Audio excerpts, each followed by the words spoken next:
আগুনে পুড়ে মারা গেলে শাহাদাতের মর্যাদা লাভ করবেন। নবী করিম সাল্লাল্লাহু আলাইহি ওয়াসাল্লাম বিভিন্ন হাদিসে শাহাদাতের মর্যাদা লাভ করবে এরকম ব্যক্তিদের প্রকার উল্লেখ করা যায়। কোনো কোনো হাদিসে আসছে যে আশ-শাহিদু খামসুন, ৫ ব্যক্তি শাহাদাতের মর্যাদা লাভ করবে। এর ভিতরে নবী করিম সাল্লাল্লাহু আলাইহি ওয়াসাল্লাম বলেছেন যিনি আগুনে পুড়ে মারা যান তার কথা। তেমনিভাবে পানিতে ডুবে মারা যান, কোনো কিছু নিচে চাপা পড়ে মারা যান, এই ব্যক্তিকে নবী করিম সাল্লাল্লাহু আলাইহি ওয়াসাল্লাম শহীদের মর্যাদা পাবেন বলে বলেছেন। পেটের পীড়া মারা গেছেন তাদের জন্য বলেছেন। আবু দাউদের একটি হাদিসে আসছে ওয়াসাহিবুল হারিকি শহীদ, যে ব্যক্তি আগুনে পুড়ে মারা গেলেন তিনি শহীদ হবেন, অর্থাৎ শহীদের মর্যাদা পাবেন।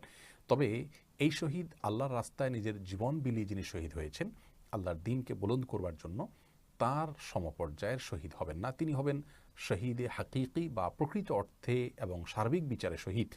আর এভাবে যারা মৃত্যুবরণ করেন তারা হলেন হুকমান শহীদ, অর্থাৎ বিধানগতভাবে তাদেরকে শহীদ বলা হবে। তারা শহীদের সওয়াবটা লাভ করবেন, কিন্তু পৃথিবীতে একজন সাধারণ মানুষের মতো তাদেরকে গোসল দিবে, দাফন করতে